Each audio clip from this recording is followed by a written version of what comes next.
Innal hamdalillah nahmaduhu wa nasta'inuhu wa nastaghfiruh wa na'udzu billahi min shururi anfusina wa min sayyiati a'malina may yahdihillahu fala mudilla lahu wa may yudlilhu fala hadiyalah. Asyhadu an la ilaha illallah wa asyhadu anna Muhammadan abduhu wa rasuluh. Allahumma salli wa sallim wa barik ala Muhammad wa ala alihi wa ashabihi ajma'in. Amma ba'd. Qala Allah Ta'ala fi kitabihil karim, a'udzu billahi minasyaitonir rajim. Bismillahirrahmanirrahim. Subhanalladzi asra bi 'abdihi lailan minal masjidil harami ilal masjidil aqsa alladzi barakna haulahu linuriyahu min ayatina innahu huwas samiul basir. Shadaqallahul azim. Pertama-tama puji syukur kehadirat Allah Subhanahu wa taala. Alhamdulillah di pagi yang cerah ini kita semuanya bisa hadir dalam keadaan sehat. Sehat semuanya? Ada yang sakit hati? Pagi-pagi udah curhat sakit hati yang perempuan. Sakit hati kenapa?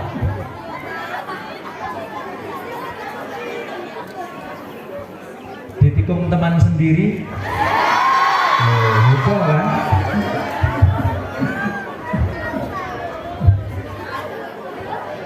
Nggak punya teman tapi nikam dari belakang.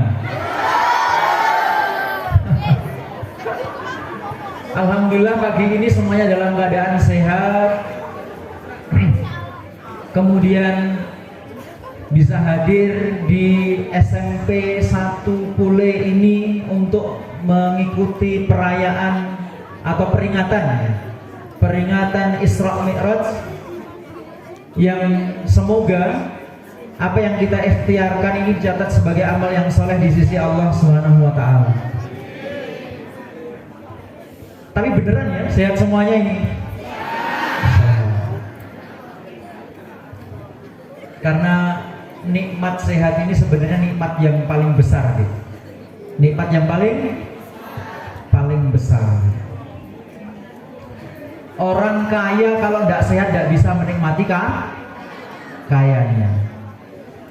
Orang punya pangkat, orang punya jabatan, tapi kalau tidak sehat tidak bisa menikmati pangkat dan jabatannya. Makanya syukuri pagi ini semuanya bisa sehat.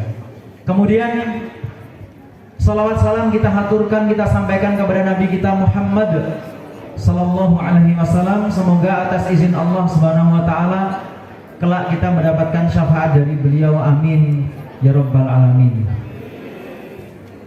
Yang saya hormati Bapak Kepala Sekolah SMP 1 Pule, kemudian para guru, pengurus, staf, kemudian teman-teman. Saya enaknya manggilnya teman-teman atau adik-adik? Adik-adik. Teman-teman saja, teman-teman. Karena saya anggap kalian semuanya ini udah pada menginjak usia dewasa lah. Ya. Teman-teman pelajar SMP 1 Pule yang dirahmati Allah Subhanahu wa taala, alhamdulillah ini pertama kali saya diberikan kesempatan di sini untuk berbicara di depan. Agak gemeter karena memang kemarin 3 hari saya sakit, sempat khawatir ini bisa enggak ya ke Pule, karena udah 3 hari sakit saya, panas tinggi sampai gemetaran. Alhamdulillah pagi tadi kok agak diberikan enak, guys. Badan saya ada agak enak, ya. Alhamdulillah bisa hadir di sini. Semoga apa-apa yang saya sampaikan nanti bisa bermanfaat untuk panjenengan semuanya, khususnya untuk saya. Amin ya rabbal alamin. Ini saya jalan-jalan juga boleh ya? Boleh. Ya. Sampai jam berapa Pak saya nanti? Sampai jam berapa, Dek? Sekarang jam 8:30.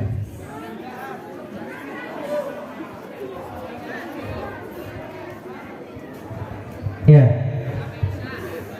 Saya dikasih tema implementasi hijrahnya Rasul dalam kehidupan pemuda milenial di era digital. Ini sebenarnya tema Muharram ini. Tema 1 Muharram ini. Makanya tadi agak saya ralat dikit ya temanya. Pemuda keren dan Isra Mi'raj. Tolong nanti kan teman-teman disuruh ngeres semua kan? Pemuda keren dan Isra Mi'raj. Apa hubungannya pemuda keren dengan Isra Mi'raj ini? Kira-kira ada hubungannya enggak? Halo, yang di belakang. Iki kakean HP miring ya. Biasanya anak zaman sekarang kalau sudah HP-nya miring, Bu, ini udah nggak bisa diganggu gugat. HP ini miring nih gitu. Kadang sampai jam 1 malam, jam 12 malam, kadang bicara sendiri kayak orang gila. Ayo kiri, kanan. Di kamar kayak gitu. Di sini sering juga HP-nya dimiringkan. Ngegame. Apa? PUBG, Mobile Legend,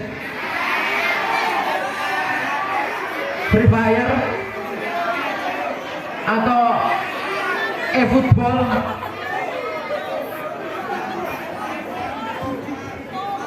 Ternyata kalau game itu teman-teman hafal, Bu.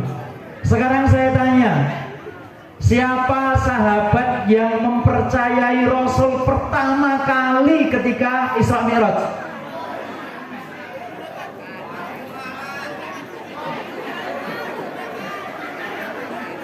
Ya yang sana kok ketawa. Siapa? Saya tak takoki sing guyu-guyu. Woi, sopo? Ketika Rasul Isra Mi'raj, kemudian orang-orang kafir Quraisy itu cerita ke salah satu sahabat ini, ya. Kemudian ini menjadi sahabat yang pertama kali percaya. Siapa? Ali.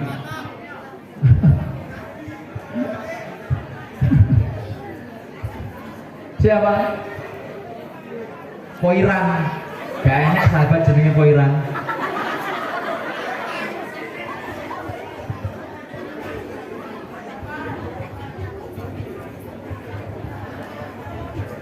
Tuh kan, ketika kita tanya game mereka hafal. Akan tetapi ketika ditanya tentang sahabat, hanya sedikit teman-teman ini yang menjawab. Iya enggak? Berarti ini menandakan teman-teman yang dirahmati Allah Subhanahu wa taala, kecintaan kita kepada Rasul dan para sahabat ini sebenarnya masih cinta palsu. Cinta palsu. Kayak bilang cinta tapi ternyata jalannya sama yang lain.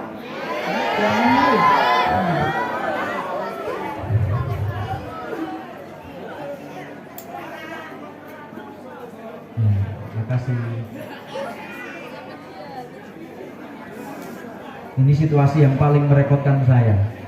Ceramah dicepaki ngombe, terus piye caraku ngombe? Enggak bercanda. Artinya cinta kita sama ini cinta palsu. Orang itu kalau cinta pasti berusaha mengenali orang yang dicintai, mengenali sosok yang dicintai. Iya enggak?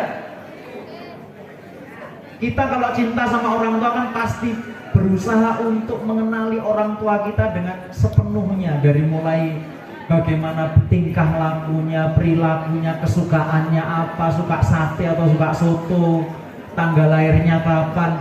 Teman-teman ini loh, saya yakin di sini anak-anak SMP sekarang itu udah beda sama zaman saya dulu, Pak. Ya.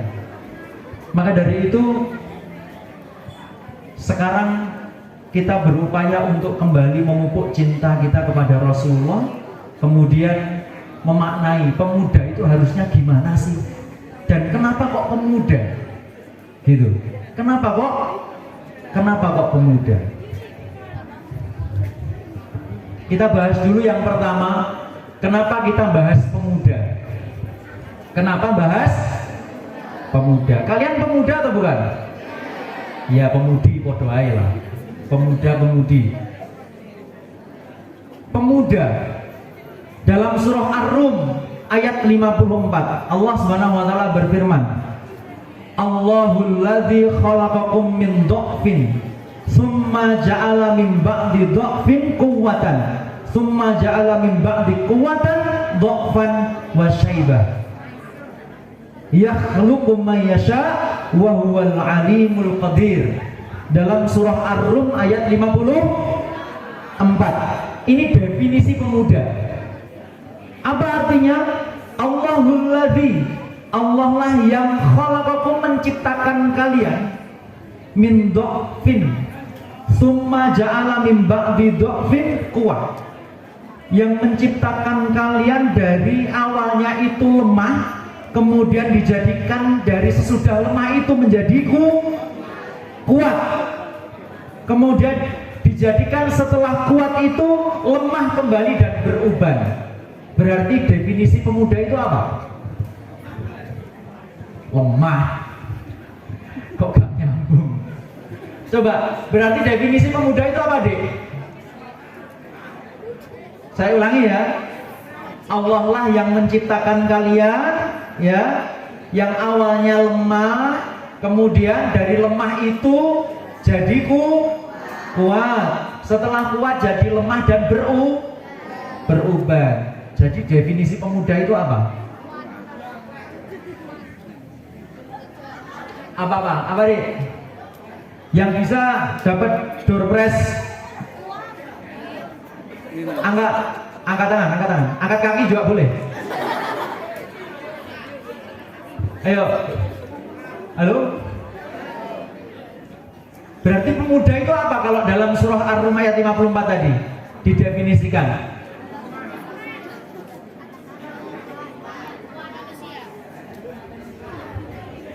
Lemah menjadi kuat. Hampir. Apa? Ayo dapat door prize Le Mineral.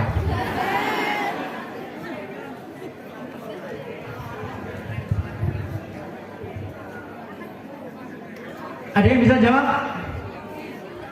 Pemuda dalam surah Ar-Rum ini dikatakan adalah sosok yang kuat, baik secara mentalnya, baik secara fisiknya, bahkan hawa nafsunya pun juga kuat kalau ketika masih muda.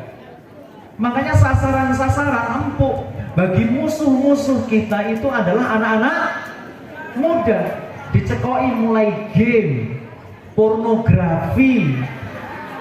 Loh, kan ketawa? Pak Kepala Sekolah, saya kalau di bendungan biasanya sering razia handphone. Ini saya peringatkan kepada teman-teman. Pornografi, porno aksi, atau video-video porno itu bikin otak bebal. Ngerti nggak? Jadi penelitian menyebutkan orang yang sering lihat pornografi atau video-video porno itu bikin otaknya itu bebal, daya ingatnya lemah. Mandang perempuan isinya langsung negatif, nafsu tok. Bahkan lihat yang berjilbab itu loh, sudah melet-melet. Lohi. Ya, makanya kalau di bendungan Pak Kepala Sekolah, kita rutin ngadakan razia handphone. Kemudian kita temukan anak-anak SMP itu sering sekali yang laki-laki nyimpen video-video tidak jelas.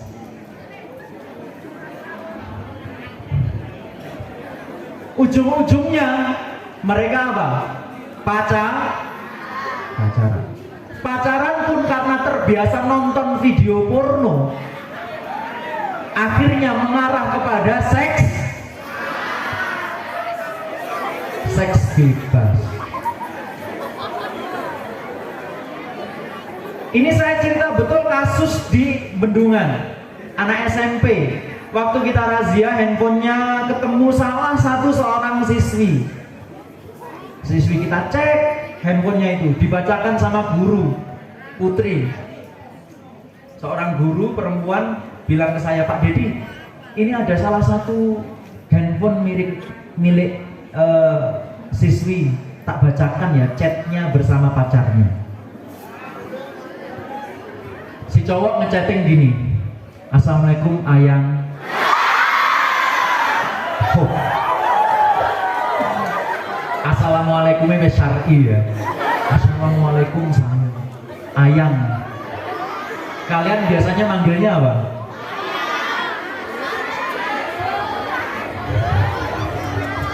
Oh, bebek. Bebek goreng apa bebek bakar? Hah? Atau biar kelihatan syar'i dibungkus pakai umi? Kayak nama laundry kan, laundry umi. Kemudian si laki-laki ini chatting, tanya ke perempuan yang kirimin foto yang kemarin dong. Si guru perempuan membacakan kayak gitu, saya juga jadi pemasaran. Oh penasaran kan gitu. Ini foto yang kemarin tuh apa kan gitu. Foto yang kemarin dong. Kemudian si perempuan jawabnya apa? Pasti kalian kaget. Dan saya enggak sungkan bicara kayak gini karena mungkin kalau bapak ibu guru kumpul sama anak-anak ini kan ketika di sekolah tok Bu. Kalau saya kan kumpul sama anak-anak SMP kayak gini kalau di Bendungan, yo di sekolah ngopi yo sama mereka, kemudian kita sering cangkruk sama mereka, jadi kita tahu mereka itu sebenarnya pura-pura lugu kalau di sekolah ini. Sebenarnya kalau di luar itu wah garangan kabeh ini. Tuh lihat ini ya, ini. Buaya semua itu. Apa jawabannya si perempuan? Maaf yang tidak bisa, sedang berdarah.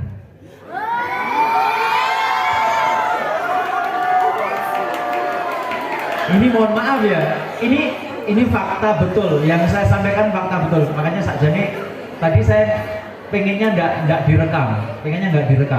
Kedengerannya tabu, Pak. Di telinga Bapak Ibu guru kedengerannya tabu. Tapi di telinga teman-teman ini, anak-anak SMP zaman sekarang itu sudah sering yang kayak gitu. Makanya Bapak Ibu guru dan orang tua di rumah ini harus lebih strength sama anak-anak ini. Ojo dikasih ampun. Orang tua dan guru jangan kalah sama murid. Gitu loh. Kemudian jawabnya si laki-laki gimana? Ya sudah, yang atas saja difotoin. Ini SMP. Naudzubillahi min dzalik. SMP. Akhirnya Pak, singkat cerita dikirimlah foto undi-undi.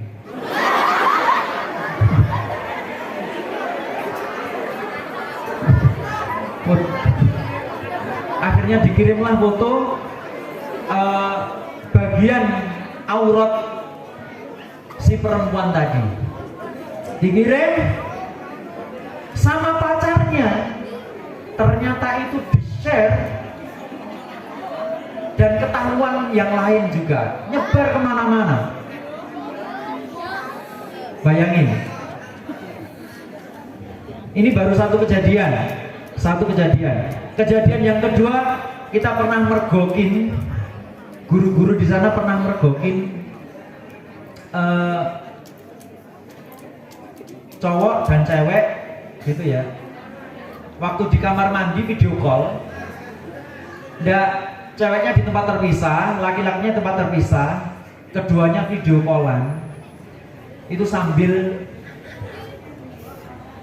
buka satu dong kancingnya.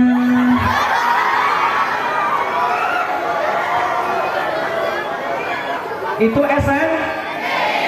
SMP. Di sini ada nggak seperti itu?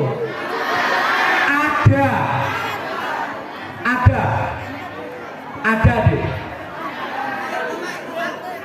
Ada. pelakune ndi?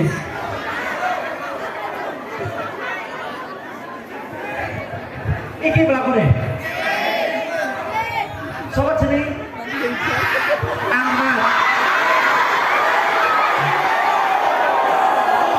Ojo enggak boleh pembulian, enggak boleh. Ya. Video call, bayangin. Kemudian kasus lagi, seorang wali murid cerita ke saya, Pak Det, anak saya itu kalau jam 12 malam ke atas bangun, ngapain? Nggak tahu. Kemudian itu dandan cantik banget.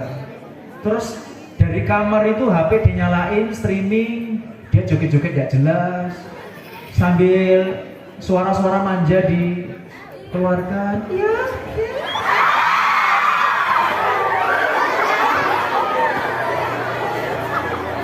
Kasih mawarnya ya.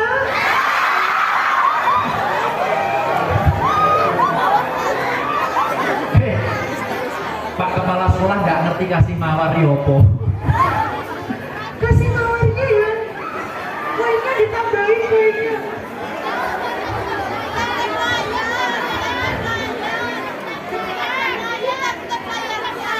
Apa?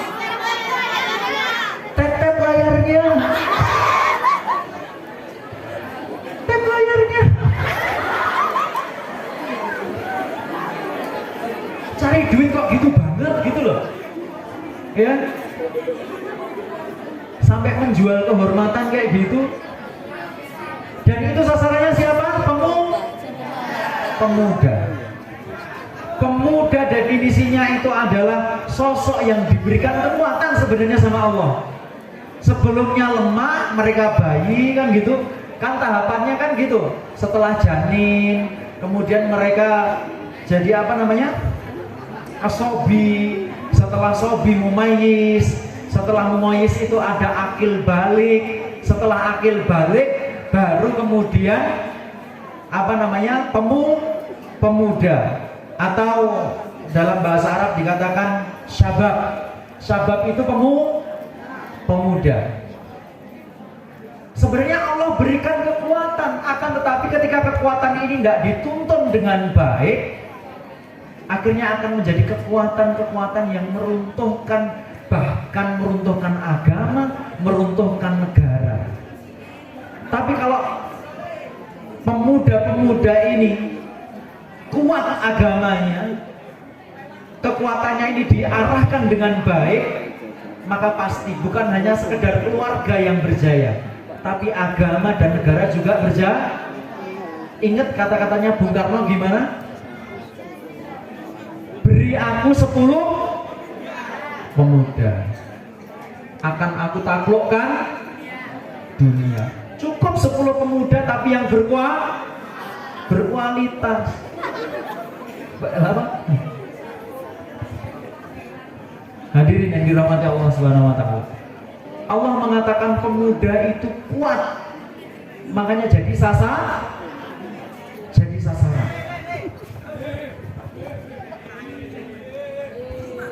Makanya Rasulullah sallallahu alaihi. Kenapa ada yang melarikan diri? Makanya hadirin yang dirahmati Allah Subhanahu wa taala. Sudah ketemu tadi yang melarikan diri. Kenapa Rasulullah Shallallahu Alaihi Wasallam itu bisa sukses dalam dakwahnya? Karena juga salah satunya adalah dikelilingi oleh para pemuda-pemuda yang taat kepada Allah dan Rasulnya. Ingat, hampir semua sahabat itu mayoritas 70% pemuda.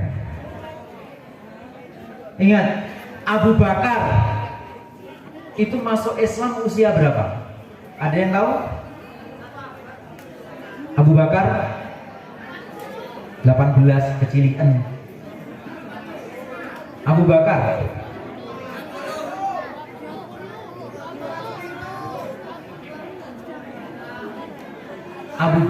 itu 37. Itu paling tua beliau itu. Tapi masih tergolong muda. Karena syabab atau syabun Pemuda itu batasnya kalau katanya Kemenpora itu sampai usia 40 tahun. Jadi pemuda itu setelah balik sampai 40 tahun itu pemuda. Di sini sudah balik semuanya? Sudah. Kalian semua sudah balik? Sudah.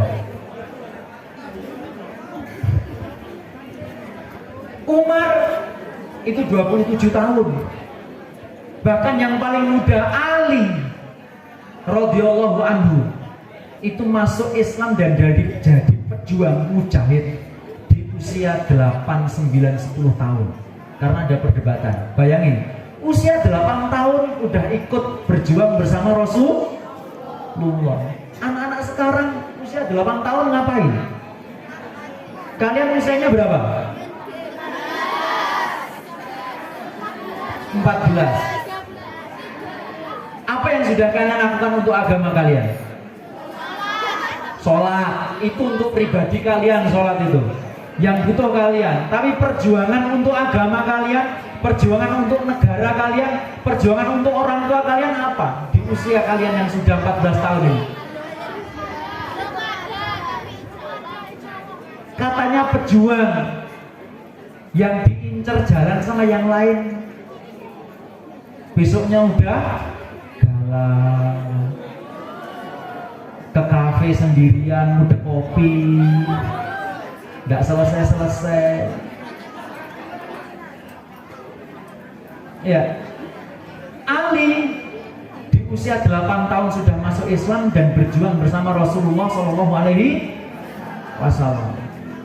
Saya akan ceritakan dulu betapa kuatnya para pemuda di era Rasulullah Shallallahu Alaihi Wasallam ketika perang Khandaq. Jadi Madinah pada saat itu diserbu oleh 10.000 pasukan musyrikin. 10.000 pasukan. Perang Khandaq itu dikatakan juga sebagai perang parit karena di sekeliling Madinah itu digali parit atas usul Salman Al-Farisi. Salman Al-Farisi. Ketika digali parit, hanya ada satu musuh yang bisa merintangi parit itu. Namanya Amr bin Abdi Wud. Siapa? Amr bin Abdi Wud. Amr bin Abdi Wud ini orangnya keker, kokoh, tanding nggak pernah kalah, duel nggak pernah kalah. Nggak tahu perguruannya apa dulu. Buah. Apa ya, zaman Rasul itu ada perguruan silat enggak sih? Enggak tahu ya. Pokoknya Amr bin Abdi Wud ini kalau perang enggak pernah kalah. Senior, usianya 40 tahun dan dia itu kalau duel 1 lawan 1 enggak pernah kalah. Ketika melintasi parit, beliau tantang ini, Amr bin Abdi Wud nantang orang-orang di Madinah. Ayo, siapa yang berani melawan saya? Yang katanya kalian kalau mati itu syahid dapat surga. Seketika itu sahabat banyak yang ragu untuk maju. Ali yang saat itu usianya belasan tahun, ya, karena melihat sahabat yang lain itu tidak ada yang berani maju, bilang ke Rasulullah, wahai Rasul, mergo sahabat sing liyane gak enek sing maju, tak aku ae sing maju. Tapi kemudian Rasul kan nggak tega, karena Ali paling muda, paling junior di antara mujahid-mujahid yang lain, apalagi masih saudaranya Rasulullah. Kata Rasul gimana? Wis nunggu Ali. Ngenteni liyane. Ditantang lagi sama Amr bin Abdi Wud. Siapa di antara kalian yang berani maju? Tetap sahabat yang lain nggak ada yang beranjak. Ali bilang lagi kepada Rasulullah, wahai Rasulullah, biar saya yang maju. Rasul mengatakan, wahai Ali, kamu apa nggak tahu dia itu Amr bin Abdi Wud. Kemudian Ali mengatakan, wahai Rasul, kalau dia itu Amr bin Abdi Wud, saya adalah Ali bin Abi Thalib. Biar saya yang maju. melihat tekad yang kuat dari Ali bin Abi Thalib, akhirnya diizinkanlah Ali untuk maju. Yang pada saat itu lawannya adalah Amr, yang usianya berapa? 40 tahun. Lawan anak muda yang usianya belasan sampai 20-an tahun lah pada saat itu. Yang satunya pengalaman perang, yang satunya masih junior dalam hal peperang. Duel 1 lawan 1. Bayangin Pak, masih usia belasan tahun. Akhirnya majulah Ali bin Abi Thalib melawan Amr bin Abdi Wud. Ya, debu bertiup kencang banget. Langsung maju 1 lawan 1. Dengan kencangnya Amr bin Abdi Wud menyabut pedang ingin membelah Ali bin Abi Thalib. Karena Ali ini Pak, mungkin dulu ikut perguruannya mempeng kali ya, jadi bisa menghindar. Waktu disabet pedang mau dipenggal lehernya, kemudian Ali menghindar, dibalas dengan punggungnya si Amr dibacok dari belakang. Akhirnya terbelahlah Amr bin Abdi Wud, mati bersimbah darah. Kemudian keluar pekikan teriak takbir dari kerumunan debu. Kan nggak kelihatan itu. Sahabat dari kejauhan ini meredek Pak.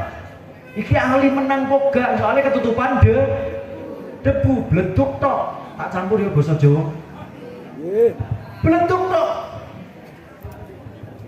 Bleduk, ini Ali menang atau enggak khawatir, semuanya Rasul khawatir. Tapi ketika mendengar pekikan takbir Allahu Akbar, ternyata Ali bin Abi Thalib menang.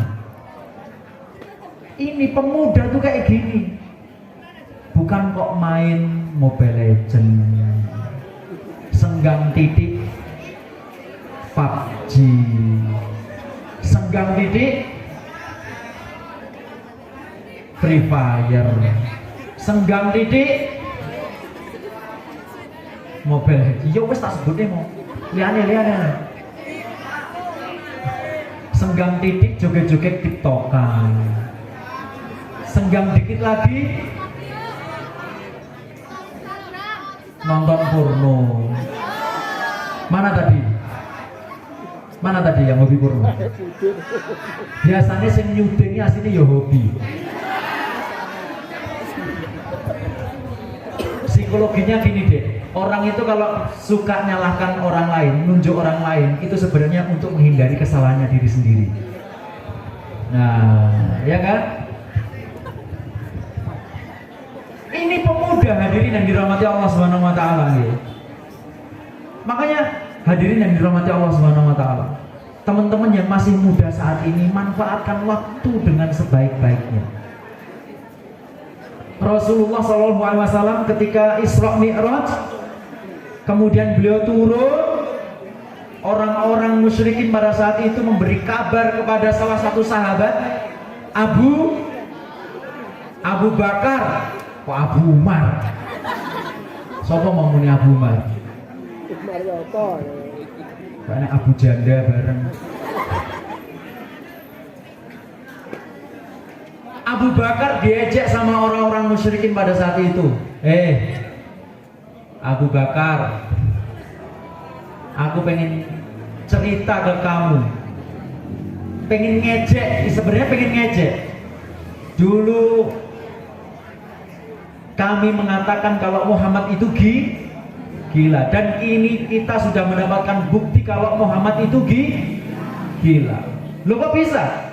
Karena Muhammad bercerita sudah melakukan perjalanan dari Masjidil Haram ke Masjidil Aqsa. Kalau kita pada saat itu Pak, mungkin kita pun tidak percaya. Tapi Abu Bakar mengatakan kepada orang musyrikin itu, apakah benar Rasul mengatakan seperti itu? Iya benar. Kalau memang benar Rasul mengatakan seperti itu, aku percaya dengan apa yang disampaikan oleh Rasulullah. Akhirnya Pak, Abu Bakar langsung dipukulin itu sama orang musyrikin. Dipukulin kan gitu sampai babak belur. Pulang setelah itu, pulang ditanya sama sahabat yang lain, wahai Abu Bakar, bagaimana keadaanmu, baik-baik saja? Selama Rasul baik-baik saja, aku baik-baik saja. Pada saat itu Abu Bakar juga masih pemuda. Kok hujan? Allahumma shayyiban nabi'an. Tidak apa-apa ya. Makanya hadirin dirahmati Allah Subhanahu wa taala. Sejak zaman Rasulullah sampai zaman kemerdekaan, kunci kemenangan itu ada pada ketika pemuda ini rusak, maka sudah bisa dipastikan kelak di masa yang akan datang, jangankan agama, negara ini pun bisa buyar kalau pemudanya enggak dijaga atau pemudanya rusak. Coba bayangin, teman-teman saat ini yang main PUBG 20 tahun ke depan, kalian ini adalah calon-calon kepala sekolah. Pemuda yang saat ini main kok ojo susu amin sih, tak barnya sih. Tidak apa-apa ya hujan ya. Tidak apa-apa. Teman-teman yang saat ini main Mobile Legend, kalian itu 20 tahun mendatang, 10 tahun mendatang, calon-calon guru, calon-calon orang tua. Bagaimana kita bisa memiliki calon orang tua berkualitas kalau isinya cuma main game di waktu muda? Iya enggak?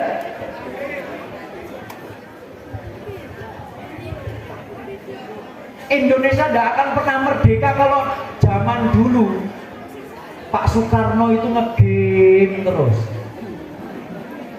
Indonesia tidak akan merdeka kalau zaman dulu Bung Hatta itu main game terus.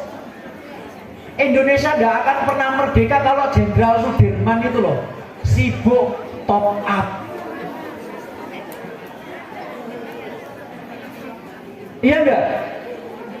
Indonesia tidak akan pernah merdeka kalau Imam Bonjol, Jenderal Sudirman, Pangeran Diponegoro sibuk kayak kalian. Sibuk apa? Nge-game.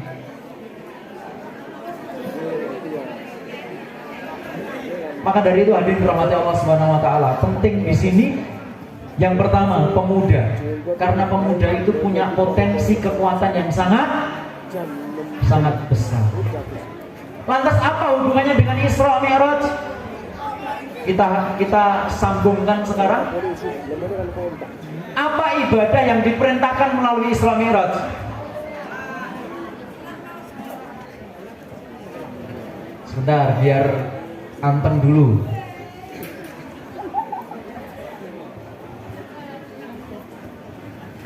Ya, bisa cari tempat yang teduh.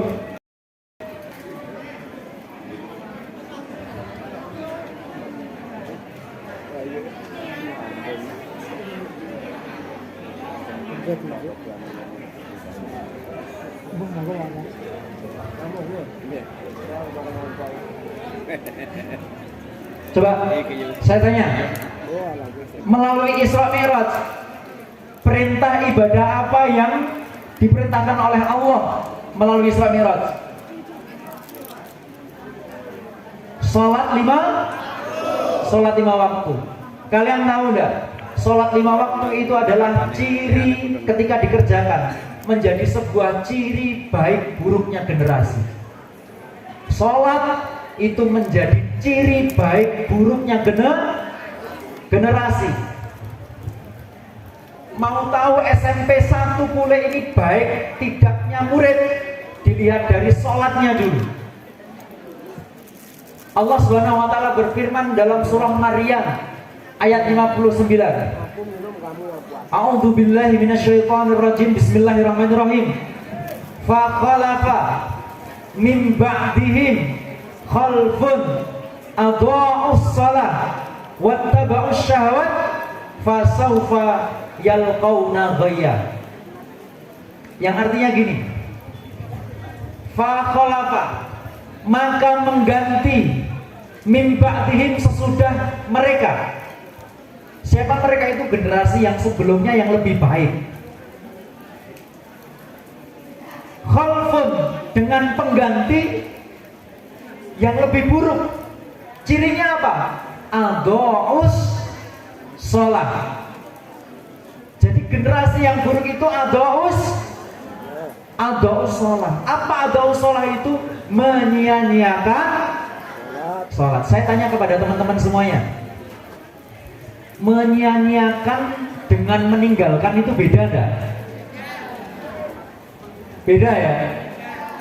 Ada orang, kamu nyanyiakan aku dengan kamu meninggalkan aku, itu beda enggak? Kalau suami istri, seorang suami meninggalkan istri dengan suami menyanyiakan istri, itu beda enggak?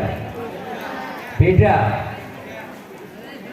Meninggalkan itu udah pasti menyanyiakan.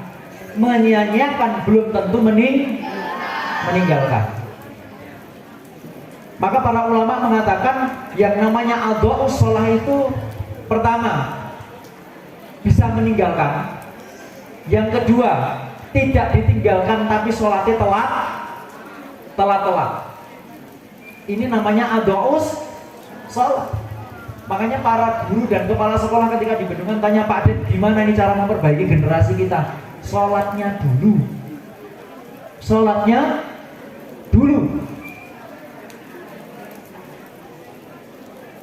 Karena dalam Al-Quran itu jelas, Al-Quran itu mungkin benar atau pasti benar? Halo Dek, Al-Quran itu mungkin benar atau pasti benar? Pasti benar. Maka ketika Al-Quran mengatakan fakhalafa min ba'dihim khalfun adha'us shalah wattaba'us syahawat, seseorang kok sudah menyia-nyiakan sholat, saya tanya, angkat tangan yang tadi pagi sholat subuhnya di masjid.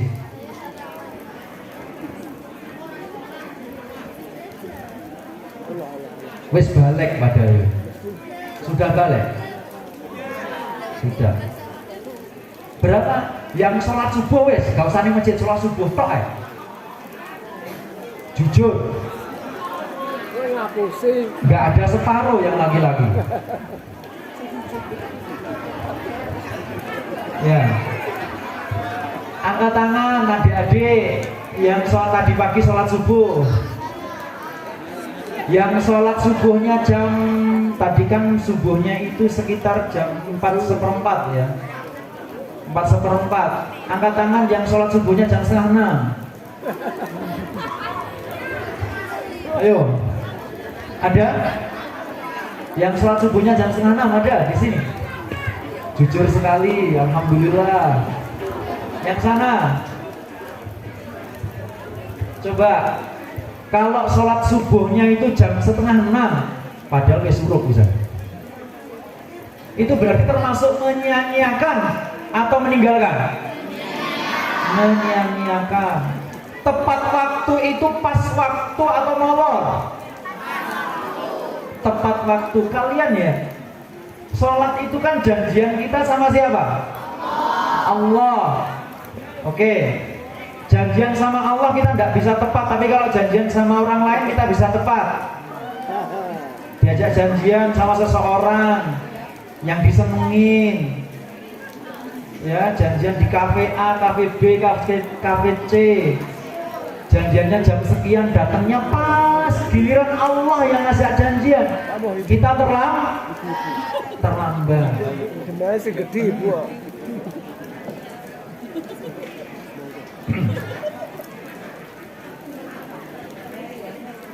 Fa khalafa min ba'dihim khalfun adha'us sholat, menyia-nyiakan sholat. Lagi asik nge-game kan gitu, adzan. Pernah nggak kalian pas nge-game gitu adzan, pernah nggak? Boten, kayal ini.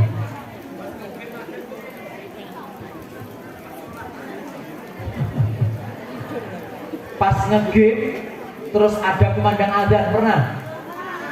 Pernah. Oh. Kalian hentikan nge-game-nya kemudian sholat? Pernah. Maksudnya lebih sering dihentikan gamenya kemudian sholat atau lanjut gamenya?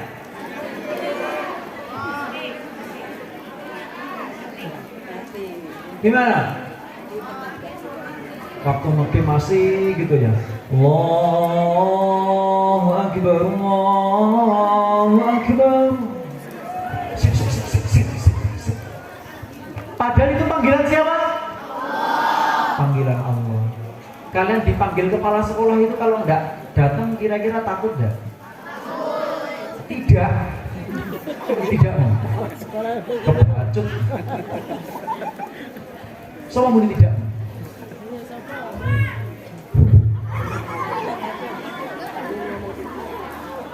Kalau Pak kepala sekolah, kalau di bendungan itu biasanya SMP kerjasama sama polisi kalau pembinaan yang nakal-nakal itu. Soalnya anak sekarang itu gak wedi karo guru, wedine karo polisi.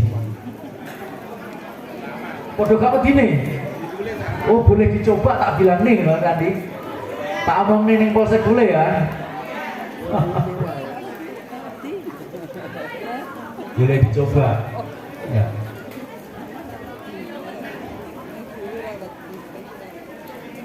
Kita dipanggil kepala sekolah bisa tepat waktu. Janjian belajar kelompok bisa tepat waktu. Janjian sama teman bisa tepat waktu. Kenapa janjian sama Allah nggak bisa tepat waktu? Alasannya apa? Alasannya apa coba? Padahal kalian sekarang nafas, pakai nafasnya siapa? Allah.